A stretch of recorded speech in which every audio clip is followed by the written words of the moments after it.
सेमुन्ना तासिदेले जोजोलोपा सेउपाका माझी हराम यिनै सङ्घीय अभिवादन सँगसँगै बिल्कुलै नयाँ अनि फरक कार्यक्रम खुला आकाश लिएर तपाईहरु समक्ष हामी आइसकेका छौं। यो खुला आकाश किन र केका लागि भन्ने कार्यक्रमको उद्देश्य र लक्ष्यको बारेमा तपाईहरुलाई अलिकति बताइहालौं। खुला आकाश वास्तवमा जीवन र जगतका भोगाईहरूलाई जुनसुकै माध्यमबाट पनि उतारेर एउटा मञ्च र अथवा प्लेटफर्म दिनु नै खुला आकाशको मुख्य उद्देश्य हो। किनकि जीवन र जगतका भोगाईहरू कल्पनामा अथवा भावनामा अथवा हरेक तरिकाले यसलाई पोखाएर दर्शक माझहरूसँग समक्ष पुर्याउनको लागि हामीले यसलाई प्रयास गरेका छौं। त आउनुहोस् यो प्रयासको हाम्रो प्रथम अंश अथवा पहिलो अङ्कको रूपमा रहेको यो कार्यक्रमलाई तपाईहरु समक्ष हामी लिएर आउँदैछौँ। आउनुहोस् तपाईहरुलाई म स्वागत गर्नको लागि आइसकेको छु र यो कार्यक्रम खुला आकाश किन र केका लागि भन्ने हामी यो कार्यक्रमको उद्देश्य बारेमा अलिकति तपाईहरुलाई जानकारी गराइहालौं। वास्तवमा खुला आकाश जीवन र जगतका भोगाईहरूको अनुभवहरूलाई एउटा प्लेटफर्मको माध्यमबाट तपाईहरु समक्ष पुर्याउने जमर्को नै खुला आकाश हो। तसर्थ खुला आकाश तपाईहरुको लागि तपाईहरुकै कार्यक्रम हो र यसको लागि हामी पहिलो अङ्क यानी कि यो पहिलो प्रस्तुति लिएर आइसकेका छौं र पहिलो प्रस्तुतिमा म तपाईहरुलाई स्वागत गर्नको लागि तयारी अवस्थामा छु।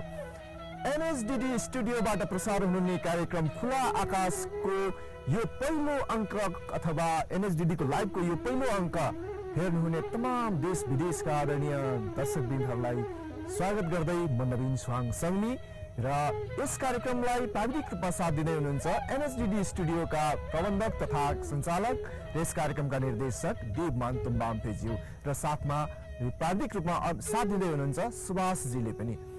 अब हामी कार्यक्रमलाई अगाडि बढाउँ। वास्तवमै जीवन के हो भन्ने यथार्थलाई हामीले बुझ्नको लागि यो कार्यक्रमलाई यहाँ ल्याएका छौँ। हामी सयौं अथवा हजारौं अथवा लाखौं नेपालीहरू जो प्रदेशमा छौँ, प्रदेशमा आफ्ना भोगाईहरूलाई एउटा मनमा लुकाएर राखेका छौँ। यिनै भोगाईहरू आज मनबाट उतारेर तपाईहरु समक्ष प्रस्तुत गर्ने जमर्कोमा मेरो यो पहिलो जमर्को। किनकि यस अर्थमा कि एकजना महान विद्वानले भन्नुहुन्थ्यो, यदि संसार बदल्नु पर्छ भने सुरुवात आफैबाट गर्नुपर्छ। तसर्थ यो पहिलो कार्यक्रमको सुरुवात म आफैबाट सुरु गर्न गइरहेको छु र मेरा भोगाईहरू यसरी सुरु हुन्छन्। वास्तवमा म परदेशिनु पर्ने मेरो परदेशीय मिति निकै अगाडि भए पनि सन् 2010 तिर म स्थायी रूपमा परदेशिएको अथवा विदेशिएको हो र मेरो हङकङको बसाइमा मैले तिता मिठा कथा कविताहरू लेख्ने जमर्को नगरेको भने होइन, तर सबै कथा कविताहरू त्यस्ता उत्कृष्ट नभए पनि मैले मेरो प्रयासलाई जारी राख्ने निधो चाहिँ भने गरेको छु। यस अन्तर्गत के कस्ता भोगाईहरू भए भनेर मैले मेरो पहिलो कथा अथवा मैले पहिलो एउटा सानो टुक्रा खेस्रा लेख्ने प्रयास गरेँ। त्यो खेस्रा आज म सुनाएर यस कार्यक्रमलाई शुभारम्भ गर्न चाहन्छु। मेरो पहिलो एउटा सानो गजलको टुक्रा छ। यो गजलको एउटा सानो शेर छ। सायद यो गजलको नम्स अन्तर्गत पर्छ या पर्दैन त्यो मलाई थाहा छैन, तर पनि म यो गजल तपाईहरुलाई सुनाउन गइरहेको छु। मेरो गजलका शेरहरू यसरी सुरु हुन्छन्। ऋतु जस्तै फेरिरहने माया लाउनेलाई, ऋतु जस्तै फेरिरहने माया लाउनेलाई, मुखले मात्र पिरतीको गीत गाउनेलाई, ऋतु जस्तै फेरिरहने माया लाउनेलाई, मुखले मात्र पिरतीको गीत गाउनेलाई भन्नै परे झुटो माया लाउँदैन रे भन्देऊ, नवीन अचेल तिम्रो गजल गाउँदैन रे भन्देऊ, नवीन अचेल तिम्रो गजल गाउँदैन रे भन्देऊ। टाढा हुँदा अर्कैसँग मस्की जिस्कनेलाई, टाढा हुँदा अर्कैसँग मस्की जिस्कनेलाई, नजिक आउँदा बिना कारण त्यसै बिच्कनेलाई भन्नै परे झुटो माया लाउँदैन रे भन्देऊ, नवीन अचेल तिम्रो गजल गाउँदैन रे भनिदेऊ। धन्यवाद। मेरो एउटा सानो गजलको यो शेर सँगसँगै हाम्रो कार्यक्रम सुरु भइसकेको छ। कार्यक्रमको हाम्रो यो कार्यक्रमलाई हामीले मासिक रूपमा सञ्चालन गर्ने जमर्को गरेका छौँ। खुला आकाश वास्तवमा एउटा हामी आउटडोरमा यस कार्यक्रमलाई लिएर आएका छौँ। यो काउलन पिकमा आएका छौँ। तपाईँहरूले पृष्ठभूमिमा देखिराख्नु भएको छ हङकङ सहरको यो सुन्दरता सँगसँगै हामी सिना मसिना केही गजल र कविताका हरफहरू पनि तपाईँहरूलाई सुनाउने हाम्रो जमर्को भने प्रयासरत छ। भनिहालेँ मैले सन् 2010मा हङकङ जब मैले टेकेपछि सङ्घर्षका दौरानहरू पक्कै पनि परदेशीका सङ्घर्षका दौरान नहुने भन्ने होइनन् र मेरो अझ अलिक भिन्न खालको सङ्घर्षहरू रह्यो। जब मैले हङकङ टेकेपछि मेरो अर्धाङ्गिनी जीवनसङ्गिनीलाई सन् 2012 को फेब्रुअरी 18 तारिकको दिन यस संसारबाट बिदा गर्नु पर्यो। त्यसैले पनि म यो फेब्रुअरी महिनालाई विचारको प्रक्षेपणको रूपमा शून्य महिना सम्झिन्छु, किनकि म उनै अर्धाङ्गिनीलाई सम्झेर मेरो यो फेब्रुअरीहरू बित्ने गर्छन् र त्यसै सिलसिलामा मैले एउटा उनीलाई सम्झेर एउटा गजल लेखेको छु र गजलका मेरा उनीप्रतिको यो गजलका शेरहरू यसरी सुरु हुन्छन्। आकर्षित हरेक नजरहरूसँग तर्किरहन मन लाग्छ, आकर्षित हरेक नजरहरूसँग तर्किरहन मन लाग्छ। आउँदैनौ तिमी थाहा छ मलाई तर पनि पर्खिरहन मन लाग्छ, आउँदैनौ तिमी थाहा छ मलाई तर पनि पर्खिरहन मन लाग्छ। तिमी सँगै हिँडेका गोरेटो अनि गल्लीहरूमा, तिमी सँगै हिँडेका गोरेटो अनि गल्लीहरूमा कतै तिमी आउँदैछौ कि भनी घरिघरि फर्किरहन मन लाग्छ। आउँदैनौ तिमी थाहा छ मलाई तर पनि पर्खिरहन मन लाग्छ। एक्लो तिम्रो यात्रामा उनी मलाई छोडेर अथवा यो संसारलाई छोडेर एक्लो यात्रामा जानुभयो। एक्लो तिम्रो यात्रामा कतै प्यास लाग्यो कि कतै भनी, एक्लो तिम्रो यात्रामा प्यास लाग्यो कि कतै भनी तिम्रो तस्बिरमा जल छर्किरहन मन लाग्छ। आउँदैनौ तिमी थाहा छ मलाई तर पनि पर्खिरहन मन लाग्छ। आउँदैनौ तिमी थाहा छ मलाई तर पनि पर्खिरहन मन लाग्छ। हङकङको यो बसाइ सँगसँगै यिनै तिता मिठा अनुभवहरू लिएर मैले तपाईँहरू समक्ष आउने यो पहिलो जमर्को गरेको छु र अब आउने कार्यक्रमहरूमा मसँग केही त्यस्तै साहित्यका तिता मिठा समेटेर ल्याउने स्रष्टाहरू पनि सँगै ल्याउने प्रयास रहनेछ। तर आजलाई भने मैले नै यो कार्यक्रमको पहिलो अंश मेरै एउटा कथाहरूबाट सुरु गरौँ भनेर नै तपाईँहरू समक्ष आएको छु।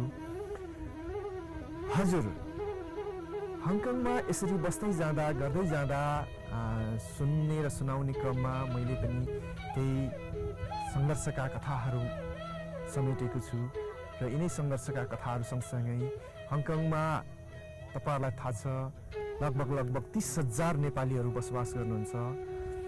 यो बसोबास गर्नेको प्रमुख श्रेय भनेको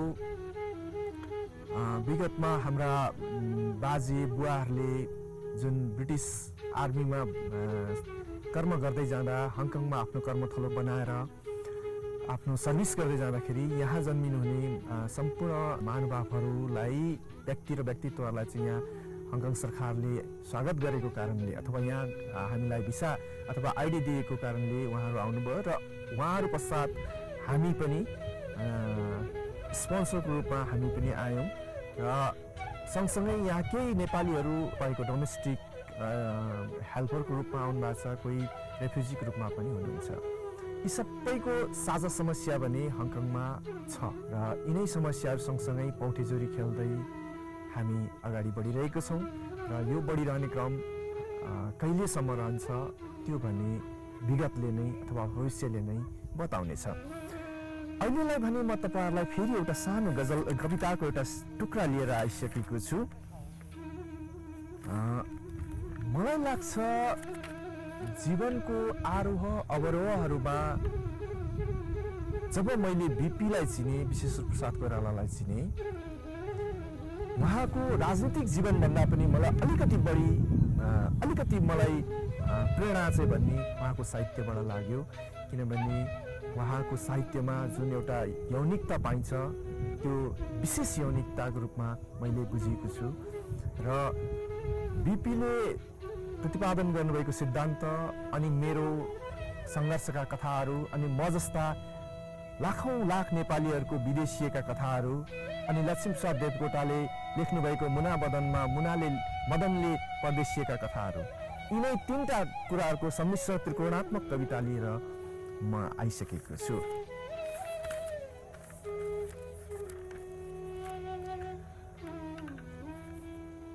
कविताको शीर्षक छ बिपी, मदन अनि म। यो मदन भन्नाले चाहिँ मदन भण्डारी नभएर मदन भन्नाले लक्ष्मीप्रसाद देवकोटाको मुना मदनको मदन हो। यो मुना मदनको मदन र अहिलेका हामीहरू मदन जो परदेशिएका छौँ, यी परदेशिने ठाउँहरू फरक होला, त्यसका दृश्यहरू फरक होला, तर त्यो सङ्घर्ष पनि एउटै छ।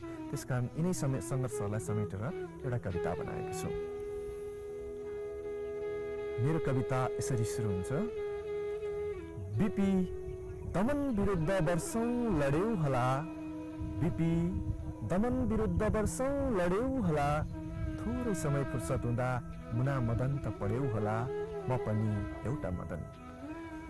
उस्तै समस्याले जकडिएर परदेशिएको मदन, गरिबी, अशिक्षा अनि सङ्घर्षको छाया उस्तै, आमाको आशीर्वाद, दिदीको भाइटिका अनि मुनाको माया उस्तै। जीवन जिउने खोटो अभिलाषामा असंख्य असहज परिस्थितिहरूसँग पौठी जोरी खेल्दै एक दिन सानो सुटकेस गुडाउँदै घर फर्किने मेरो सपना मसँगै मातिएको छ।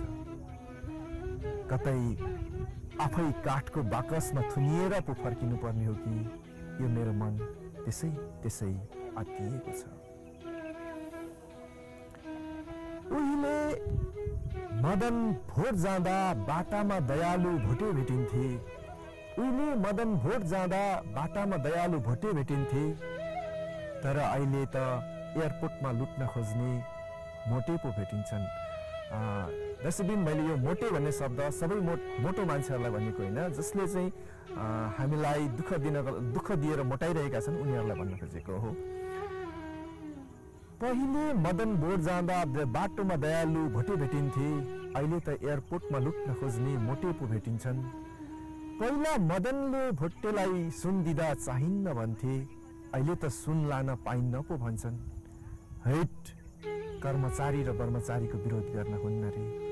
त्यसैले तिम्रो प्रजातान्त्रिक समाजवादको सानो पार्सल बोकेर चुपचाप लुटिँदै घर फर्किएको छु। बाटोभरि मुनाले पठाएको सेल्फी हेर्दै, आफ्नै देशको स्वच्छ हावाको श्वास फेर्दै, आफ्नै देशको स्वच्छ हावाको श्वास फेर्दै। धन्यवाद। हजुर, कविता यहाँलाई कस्तो लाग्यो कृपया कमेन्ट पनि गर्दै गर्नुहोला। हामीले हाम्रो कार्यक्रमलाई कसरी उत्कृष्ट बनाउन सकिन्छ, हामीले हाम्रो कार्यक्रमलाई कसरी तपाईँहरू समक्ष पुर्याउनको लागि अझ के गर्नुपर्छ, यी सबै प्रक्रियाहरूको बारेमा पनि तपाईँलाई थाहा भएसम्म हामीलाई पठाउनुहोला। तपाईँहरूको कमेन्टमा तपाईँहरू कहाँबाट हेर्दै हुनुहुन्छ त्यो पनि पठाइदिनु होला र हामी हाम्रो कार्यक्रमलाई यसरी नै सिलसिलेवार रूपले अगाडि बढाउने जमर्को गरिरहेका छौँ। हजुर, अब हङकङको बसाई त्यसरी बित्दैछ। त्यसरी बित्दै सँगसँगै केही सामाजिक संस्थाहरूमा पनि म सँगै बसेर काम गरेँ, केही साथीहरूसँग सँगै बसेर काम गरेँ र गरिरहेको छु। र यिनै गर्दै गर्दा यिनै भोगाई सँगसँगै मैले केही कविताहरू पनि लेख्ने जमर्को गरिरहेँ। तर मेरो कविता भयो या भएन त्यो भने तपाईँहरूको हातमा सुम्पिएको छु। तर हङकङ विदेशीहरूको लागि कसैको लागि सपनाको सहर होला, तर कसैको लागि सङ्घर्षको सहर पनि भयो। मेरो लागि भने एउटा जिन्दगीको अत्यन्तै दुःखद क्षण अनि जिन्दगीको अत्यन्तै सङ्घर्षशील क्षणहरू पनि यिनै हङकङहरूमा बिते। बित्ने र बिताउने क्रमहरू अझै बाँकी छ। यो क्रम कहाँसम्म पुग्ने हो त्यो फेरि पनि भन्छु, विगत आउने पलहरूले बताउने नै छ। यो भलाकुसारी सँगसँगै फेरि एउटा कविता राखिहालौँ होला। यो कविता म उहाँहरूलाई डेडिकेट गर्न चाहन्छु जसले नेपाललाई माया गर्नुहुन्छ, जसले नेपालको हरेक कुराहरू, नेपालको अहिलेको वस्तुस्थितिहरूलाई निहालिराख्नु भएको छ। उनी व्यक्तित्वहरूलाई डेडिकेट गर्न चाहन्छु र यो कविता यसरी सुरु गर्छु।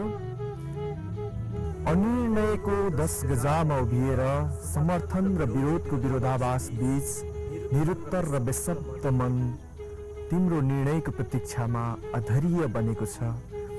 त्यसैले केही त बोला सुम्निमा, मलाई नेपालीपन चाहिएको छ, मलाई पहिचानी मन चाहिएको छ।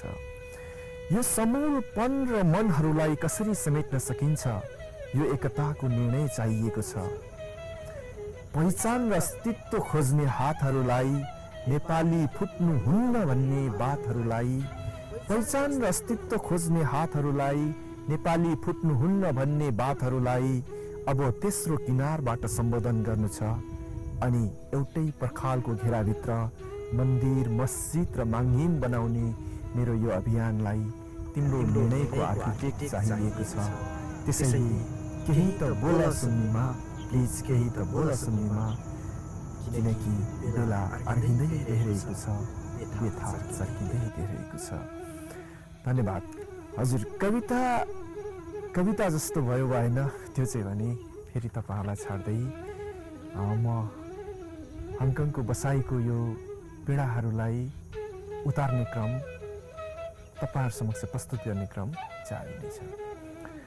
हङकङ हेर्दा सुन्दर लागे पनि अत्यन्तै व्यस्त सहर हो जस्तो लाग्छ हामीलाई, किनभने 12 घन्टा ड्युटी, अनि आउने जाने समय, अनि खाने, अनि यसो साथीभाइसँग गफ गर्ने समय, यिनै कुराहरूले दिनै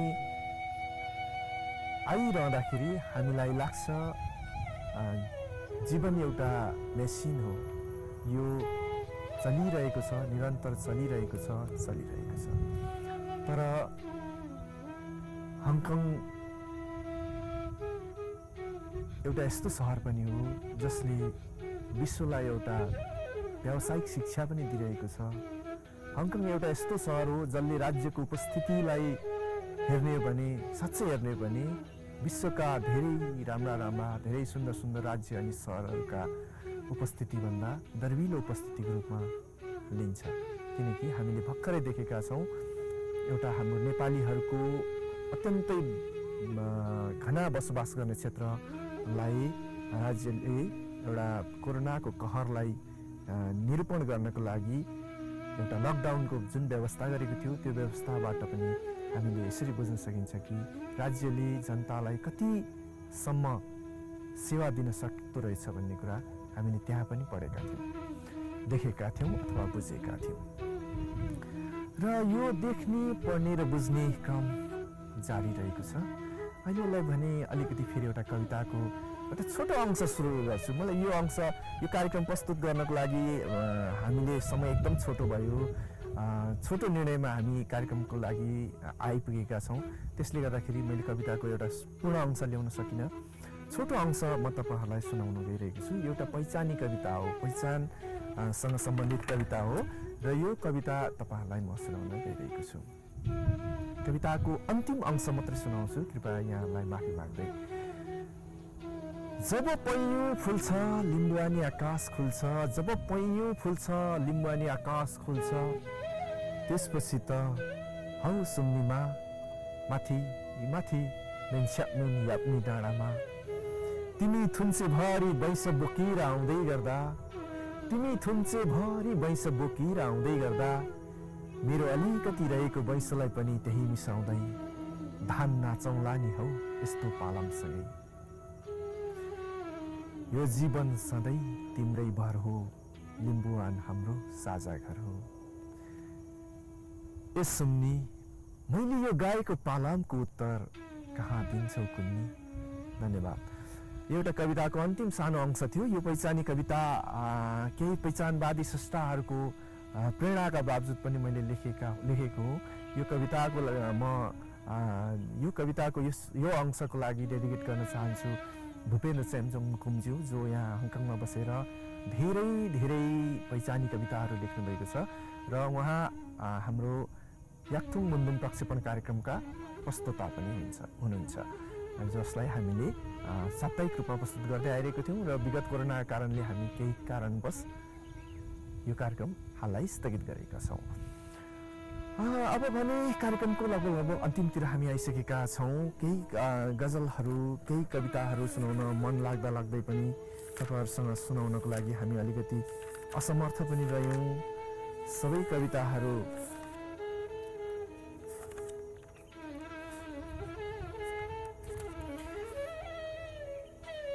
सुनाउन योग्य थिएनन्।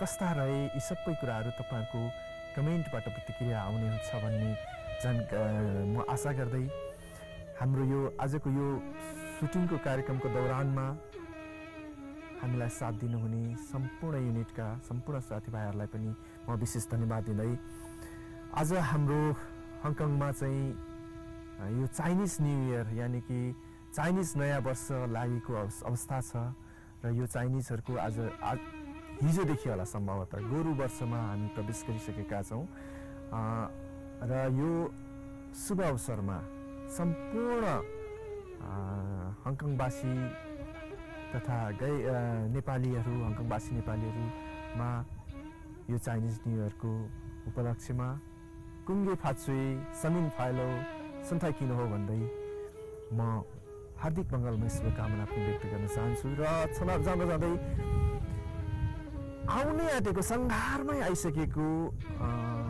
यो भ्यालेन्टाइन डे अथवा फेब्रुअरी 14मा भ्यालेन्टाइन डे भनेर मनाउने गरिन्छ। यो भ्यालेन्टाइन डेको पनि अग्रिम शुभकामना दिन चाहन्छु। संसारभरि रहनुभएका प्रेमी प्रेमिकाहरू, मायालु प्रेयसीहरू सम्पूर्णमा आफ्नो प्रेम सफल रहोस्, सुखमय रहोस्, प्रशंसा योग्य बनोस् आफ्नो माया र इतिहासमा साँची बस्ने खालको बनोस् माया। तपाईँहरू सबैको माया भन्दै भ्यालेन्टाइन डेको पनि हार्दिक मङ्गलमय शुभकामना, अग्रिम शुभकामना व्यक्त गर्दछु। हजुर, अब भने हामी कार्यक्रमको अन्तिमतिर आइसकेका छौँ। फेरि पनि कार्यक्रममा प्राविधिक रूपमा साथ दिनुहुने व्यक्तित्व देवमान तुम्बाम्फेज्यू अनि सुभाषजीलाई विशेष धन्यवाद दिँदै हाम्रो कार्यक्रम कस्तो लाग्यो, हामी कार्यक्रममा आगामी महिना पनि हामी कार्यक्रम लिएर आउनेछौँ। अर्को लोकेसनमा लिएर आउँछ। आज हामी काउलन पिकमा आइपुगेका छौँ। काउलन पिकबाट हङकङको सुन्दर सहर तपाईँहरूले देखिराख्नु भएको छ। अर्को कार्यक्रम अर्को ठाउँमा हामी ल्याउनेछौँ। खुला आकाशमा नवीनसँग तपाईँ रहन चाहनुहुन्छ भने कृपया हामीसँग सम्पर्क गर्नुहोस्। हामी तपाईँहरूको स्रष्टा र सृजनाहरूलाई एकैसाथ प्रस्तुत गर्ने हाम्रो जमर्को रहनेछ। हजुर, भन्दै अब भने तपाईँहरूसँग बिदा माग्ने बेला भइसकेको छ। त्यो घामको न्यानो स्पर्शले हामीलाई तपाईँहरूसँग सँगै बसौँ भन्ने चाहना बढाइरहेको छ, तर पनि समयको पाबन्दीले हामीलाई निटो काटिसकेको छ र केही रमाइला पलहरू, केही रमाइला क्षणहरू, केही रमाइला तिता मिठा कुराहरू छन् भने कृपया हामीसँग सम्पर्क गर्नुहोस्। तपाईँहरूले कमेन्ट मार्फत कविताहरू पनि ल्याउनु भएको छ भने कविताहरू पनि प्रस्तुत गरिदिनुहोस्। हामी अर्को अङ्कमा तपाईँहरूको कमेन्टको यो कविताहरू पनि वाचन गर्नेछौँ। हामी स्रष्टाका कविताहरू मात्र होइन, तपाईँहरूको कविताहरू, तपाईँहरूको अनुभूतिहरू, तपाईँहरूको मनका कुराहरू, तपाईँहरूको बितेका पलहरू पनि वर्णन गर्नुभयो भने ती सबै कुराहरू समेटेर हामी अर्को कार्यक्रममा आउनेछौँ। अहिलेलाई भने तपाईँहरू समक्ष जाने मन नहुँदै पनि, सँगै बसिरहने मन हुँदै पनि तपाईँहरूबाट बिदा माग्दछु। हवस् त, अर्को कार्यक्रममा तपाईँहरूसँग फेरि भेट हुनेछ। अहिलेलाई भने सेवारो, नमस्कार।